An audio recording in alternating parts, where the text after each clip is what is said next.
Since Michael and Sarah returned for a hometown childbirth, please leave. My mother-in-law stated in a chilly voice. Her eldest son and his wife are due in 3 days. Me leave? I asked, confused and stunned. Yes, we don't need another mother figure anymore. You've been redundant for a while now. Michael and his family will be living here, so make sure you're out by tomorrow, she continued. I knew I was never truly accepted into the family since the day I got married. Treated as a wife, never did I imagine they would tell me to leave. You barren failure, you were allowed to experience raising a child. Be grateful. We have no obligation to support you anymore. It seems like Simon is tired of you too. What's Simon to? I gulped down my saliva. If it's not a conspiracy between my mother-in-law and Michael, then I don't need to stand in ceremony with my husband anymore. Foolish to drive me out, but it was my mother-in-law who ignited this. What happens to this house now is none of my concern. May they face the reality they have ignored squarely. Personally, I'm Anna Thompson, 45 years old, living with my husband and mother-in-law in a popular area close to the station. The access to the city center is superb. When house hunting, my picky husband, recently promoted to a managerial position, insisted on a spacious apartment. The rent was steep, but the space and rooms made it worth the stretch. My husband, Simon, 8 years my senior, a divorce I met through a friend's introduction. Comforted by the enveloping kindness unique to an older man, we decided to get married after 2 years of dating. Even when I told him about my infertility due to past illness, his affection did not waver.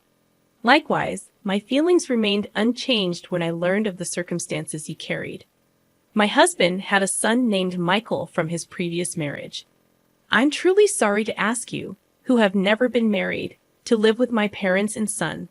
I won't make you suffer. I'll ensure you're happy. That was the promise he made to me. To prevent me from feeling suffocated, my husband suggested moving to a spacious apartment where I could have my own room. Michael, turning 10 this year, won't need much care with my mom around. You don't have to push yourself. After his divorce, my husband got help with childcare from his parents at their home. A few years later, Simon's father passed away in an accident, and it seems his mother took over as Michael's caretaker. From the first meeting, Michael wouldn't even make eye contact with me. I thought it might be his shy nature, approaching a difficult age, so I didn't worry. As long as they accepted me as a member of the household, I was content. My mother-in-law was a quiet and refined person. When I visited to formally introduce myself after our engagement, she treated me with such politeness that I thought we would get along fine living together. I'll continue to prepare the meals as I have been. Simon comes home late, so it's okay if we eat at different times, right, Anna? I'll leave the cleaning and laundry to you. All right, let's work well together. After getting married, I switched from a full-time employee at the pharmacy to a part-timer due to the division of household chores. I started work a bit later in the morning, so I wouldn't get home until nearly 8 p.m. Dinner was always ready when I arrived, making me feel good about living together. My mother-in-law and Michael usually had dinner before I got home, so I was always eating alone. Even after getting married, I sometimes felt a sense of, is this it? But I came to accept that this was our family style. From the beginning, my mother-in-law never really liked me and didn't consider me part of the family at all. Michael, the school's activity day is before summer, right? When is it? We're all going to see you. Sometime after getting married, I tried to break the ice with Michael, who still hadn't warmed up to me. No, as Michael faltered, my mother-in-law interjected, We'll go there, just Simon and me. Anna, you don't need to worry about it. I misunderstood her words, thinking she was just being considerate. I can get the day off work. Let's all go together. You don't need that. You're Simon's wife. And Mick's family has always been just Simon and me. I was quite shocked when I brought it up with my husband at night. He said, Mom's been clinging to Michael. She probably thinks you're trying to take him away. I'll talk to her eventually. I began to join as a mother at the activity day, But Michael and I rarely spent any time together outside of school events. Sometimes I could tell Michael wanted to say something, but my mother-in-law always cut in between us. I later found out that she had been bad-mouthing me to Michael. Anna said she could be happy with Simon if Michael weren't around. She's a terrible person. Dad must be deceived by her too. If a boy in his formative years hears such things, it wouldn't be strange for him to distrust me. It was a sickening story, but at that time, I hadn't imagined that my mother-in-law could do such a thing. After graduating high school, Michael immediately moved in with his girlfriend and left home. As soon as he started college, a year after he started working, he married her without a ceremony. Once Michael moved out, my mother-in-law surprisingly stopped doing housework altogether. Instead, it seemed that picking on me had become her sole entertainment. She stopped cooking, which she used to do before, and now just sits at the dining table waiting for me to come home. Without a moment to sit down, I would stand in the kitchen and prepare dinner. You're really inefficient. At this rate, it'll take you all night. I was never good at cooking, partly because I had always relied on my mother-in-law to prepare the meals. Whenever I did manage to cook, she would taste each dish and invariably complain, "This tastes awful." "I'm sorry, I'm trying my best." You're astonishingly tone-deaf when it comes to flavors, Anna. It's a good thing Michael never had to eat this. How terrible. If she thought so, she might as well make it herself. But it seemed she just wanted to complain to me. Not just about the meals, but she started nitpicking everything from the cleaning I never used to do to the laundry. Why are there so many wrinkles on the laundry? You have to vacuum every nook and cranny. You really can't do anything right. Didn't your family teach you anything? With that, my mother-in-law sighed while looking at me being belittled. Even about my family, I clenched my fists in frustration. I don't know how you won over Simon, but I can't see much charm in you as a woman. And she always concluded with the same line, "If you hadn't come, Michael would have never left." I understood that there was a gaping hole in her heart since Michael had left. Maybe it was what they call empty nest syndrome. If taking it out on me made her feel better, that's what I told myself to endure it. But her bullying took on new energy after a certain event. That event was the pregnancy announcement from Michael's wife, Sarah. The joy my mother-in-law exhibited was unlike anything I had seen before. It's Michael's baby. It's bound to be adorable. Yeah, he'll be my first grandchild. Watching the two of them rejoice, I was happy too.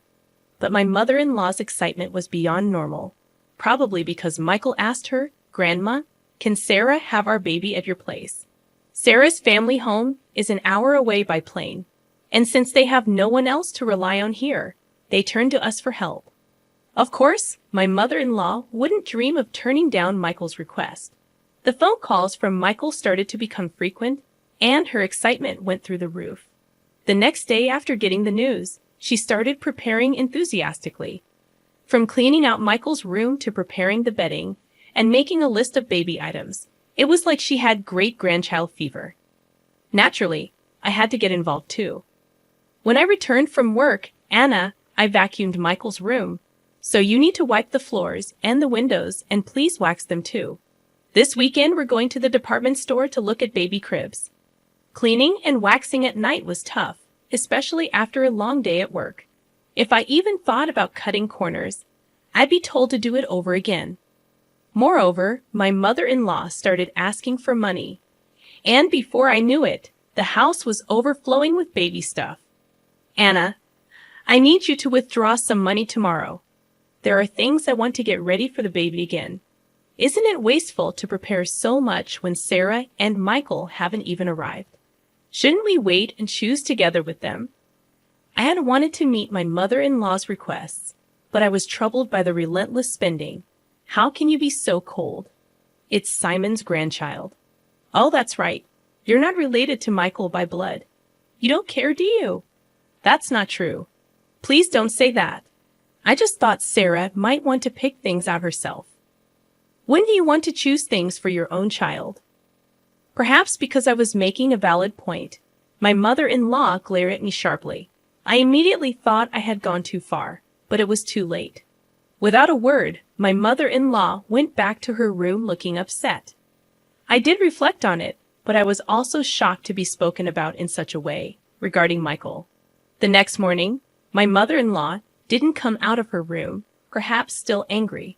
Simon had a 3-day business trip starting that day, so he just called out, "I'm leaving," through her door. Please don't throw cold water on Mom's great-grandchild fever. She hasn't been the same since Michael left. You were worried too, right? I was. But if we spend all our money like this, we'll have nothing left when Michael and Sarah arrive, right? Simon's face immediately turned sour. Are you saying my earnings are too low? That's not what I'm saying at all, Simon just said, "Fine," and left with a look of dissatisfaction. Discussions about money always end up like this.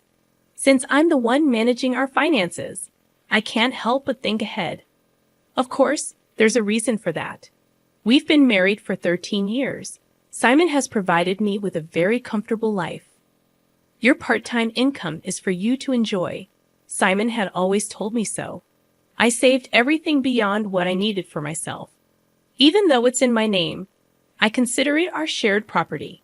But then Simon's company's performance declined, and over the last 5 years, his salary has dropped to 2/3 of what it was when we first got married. While there's uncertainty whether his company will last until his retirement, he doesn't seem to consider changing jobs. For appearances in front of my mother-in-law, my husband couldn't give up his title as a department head. Now I'm the one paying the rent, and he covers the living expenses. We've kept this from my mother-in-law to save my husband's face. That day, I left work a bit early to apologize to my mother-in-law. When I got home, she was already sitting at the dining table waiting for me. I'm sorry about yesterday. I may have gone too far, I admitted, but my mother-in-law remained silent. Instead, she blindsided me with unexpected news. Michael and Sarah are returning for a hometown childbirth. Please vacate, my mother-in-law declared in a chilly tone. The eldest son and his wife were set to arrive in 3 days. Perplexed and stunned, I asked, "I have to leave." She affirmed, "Yes, we don't need another mother figure anymore. You've been redundant for a while. Michael and his family will be living here. Make sure you're out by tomorrow." The realization hit me hard. I had never truly been accepted into the family since the day I got married. I had always been treated as an outsider. The news of Michael's return for the birth made it clear. "You barren failure," my mother-in-law continued. "You are allowed to experience raising a child. Be grateful. We have no obligation to support you anymore. It seems like Simon is tired of you too. Maybe he's getting along well with a new girlfriend by now." Shocked, I gulped down my saliva, contemplating the possibility of my relationship with my husband growing distant. Could this be a trap I fell into, thinking my husband would never? I remembered that, up until a year ago, he never had overnight business trips. "All right, I'll eat out tonight," I said, grabbing my bag and leaving the house to walk aimlessly. I needed to calm my severely shaken heart. Worried about my husband, I tried calling his cell phone despite my mother-in-law's words. I still wanted to talk to him, but he didn't answer, no matter how many times I rang. I dialed his office, only to learn that he had taken a couple of days off. My mother-in-law's words began to ring more true. Could he really be on a trip with another woman? Dark thoughts crowded my mind, and I found myself overwhelmed with emotion, tears streaming down my face. Staggering along, I noticed the tavern behind the station, a place we used to frequent when we first moved here.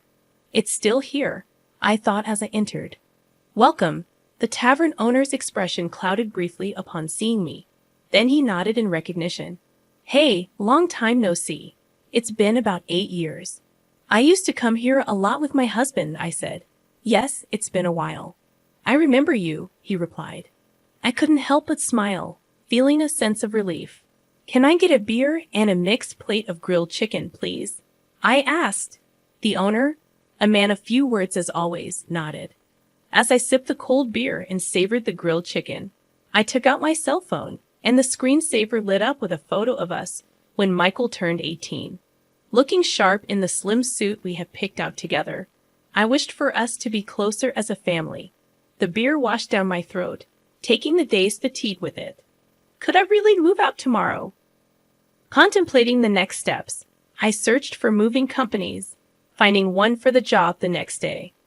I also looked up junk buyers and saved 2 companies in my favorites. Changing the screensaver on my phone seemed to clear my head completely. The beer and grilled chicken tasted exceptional. I decided to think about everything once I got home. Walking away from the tavern, I was called from behind. A young waitress from the tavern was running towards me. "Excuse me, are you Mrs. Thompson? I noticed the screensaver on your phone," she said. Confirming my identity, she dropped a bombshell.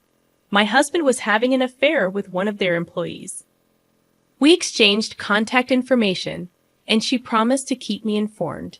My mother-in-law's words appeared to be true. Instead of sadness, a fierce anger welled up within me. It was time to confront this head-on. Booking an appointment with a moving company, I resolved to move out that day. If it wasn't a conspiracy, and my mother-in-law and Michael were truly involved, then I no longer needed to honor my husband. Returning home, I packed my belongings until midnight. Without hesitation, the moving company arrived on time, and I made it clear that I was leaving. As requested, they took everything I had bought, erasing every trace of my presence. My mother-in-law panicked, but I was resolute. "I'm taking everything I bought. You can start a completely new life tomorrow," I declared, suppressing a laugh. Ignoring her protests, I proceeded to have everything taken out. My mother-in-law complained loudly to the movers, but there was nothing she could do. The only items left in the house were piles of baby gear and her old dresser from before the marriage. "Well then, I bid you farewell.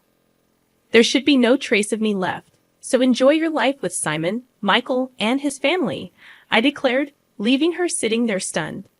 Placing the keys on the table, I exited the room. The movers held onto my things for a while, and I decided to stay with a single colleague for some time. Feeling a sense of completion, I slept soundly that night. A week later, I finally heard from my husband.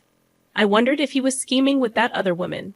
While my husband was dragging his feet, I received a call from the young woman at the tavern. "Got a good shot, so I'll send it to you." In the photo, my husband was chatting up a not-so-young woman at the tavern. Maybe out of a sense of justice, the young woman must have followed them after they closed. There was also a photo attached of the two entering a hotel. Even in such times, the cheating continues, I thought, and any last bit of affection I had for my husband dissipated. I asked for the woman's name and had her address looked up. The next day, armed with all the evidence of the affair, my husband called. "Anna, where are you? Michael and his family are here too. Aren't you going to come home soon?" "No, I'm not coming back. Your mom told me to leave. I'm done here. Michael and his family are going to live with you now, right?" I knew it. Michael and his family were out of money and looking to crash at our place. I heard that after graduating from a vocational school, they'd been hopping from job to job, and now they're working part-time. "No. I want you back, Anna. I went to the pharmacy, and they said you're off for a bit. Got a place to crash." "Yeah, I'm fine. So don't worry about me. Your mom and Michael didn't like me, right? I reckon they're happy to have the place to themselves without me around." My snide comment left my husband speechless. He knew his mother and Michael never accepted me as family, but pretended not to see it. "Well, all right. I have something to say, so I'll come back there once," my husband replied with a relieved please in his voice. Days later, I returned to the house for the first time in a long while. Some new pieces of furniture and appliances were inside. When Michael and Sarah saw me, they just nodded from their seats on the sofa without getting up. As I took a seat, my mother-in-law glared at me with a scary look on her face. The atmosphere was tense, and just as I thought to get things done and leave quickly, Michael spoke up. "What are you doing here? You took everything from the house. What kind of monster does that? Dad's been supporting you, and you've had it easy." I sighed. "I took everything because I paid for it." I wanted to remove all traces of me, just as you wanted, right? That's crazy, right? There's no way you could afford all that just working part-time at the pharmacy, my husband said. When I glanced at him, he started talking as if he'd resigned himself. We've been getting by on what Anna and I both make for a little while now. Then the stuff you took should be both yours. Instead of my speechless husband, I decided to speak up.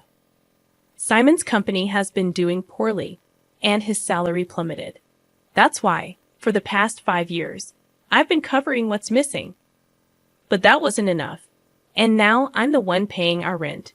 My mother-in-law looked at my husband with surprise. I'm not just a part-timer, I'm a part-time pharmacist, and the pay is quite good. I'm making more than Simon now. At my words, my husband awkwardly looked away. My mother-in-law's eyes were frantically shifting between my husband and me. From now on, Michael, you'll be paying the rent. You're going to live here, right? After all the help your grandma's given, it's time for you to take care of her. Michael looked at me with a shocked expression. When I dropped the news suddenly, rent? How much is it? He asked.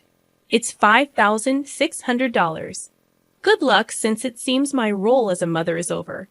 I don't have an obligation to take care of you anymore. Pull yourself together.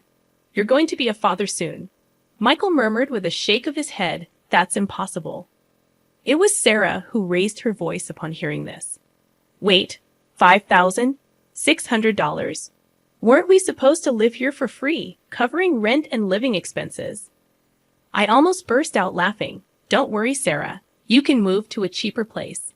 Simon still makes a decent salary. Hearing this, Sarah's face relaxed a bit. Oh, since I'll be leaving you, Simon, life might still get tough with your mistress, huh? At that, Sarah finally broke down in tears. It was my husband who panicked. What? What are you talking about? Sarah replied, Oh, your mother told me about the new woman. I guess it's time to end my role as a wife, too. My husband must think there's no evidence. Indeed, it hasn't even been 10 days since I left the house. Wouldn't that hurt Mary if she heard you? Well, I'll get in touch about that later. At the mention of Mary's name, my husband jolted, realizing that I knew everything. He held his head inside. This is not the atmosphere to write a divorce paper. Well then, I'll be going now. Please talk to me further through a lawyer. Neither my husband Simon nor Michael said anything more, staying silent as I grabbed my bag and stood up. My mother-in-law stood up simultaneously, slamming her hands on the table. She yelled with a voice too strong for an elderly woman. What the hell? It's all your fault our home is in shambles. I was instantly irritated. It was you who told me to leave. It was you who said Simon had another woman. And you interfered with my relationship with Michael. Everything was you. I felt a surge of heat in my chest. I regretted not being more assertive with my relationship with Michael, not holding back because of my mother-in-law. Michael has nothing to do with this. It's time for you to step up, Simon. He's going through a hard time. You should support him as his wife. Take responsibility as a family member. What is she even talking about? If she hadn't called Michael back home, if she hadn't hinted at Simon's affair, I would still happily support Simon and this home I always believed in and supported. Simon, where are you? Michael, why are you still here? It's all her fault. My mother-in-law's lips tightened into a line, and she was trembling. I slipped past the silent mother-in-law and quickly left the room. Afterward, Simon agreed to the divorce rather easily. It seems my determination was strong, and he couldn't counter the evidence of the affair. Shortly after, it seemed like they started the process of moving out of the apartment. In the end, Michael and Sarah went back to their apartment and never lived with the mother-in-law. Simon seems to be considering remarriage, but Mary was furious over the alimony and his request for her to live with his mother. I've heard they're considering whether to place my mother-in-law in a care facility. After all the love she poured into her son and grandson, it's somewhat sad to think they're ready to abandon her now. Perhaps she's served her purpose too. If my mother-in-law had said nothing back then, and it had just been a simple trip home for childbirth, maybe we would still be living together. After the divorce, Michael sent me an apology letter.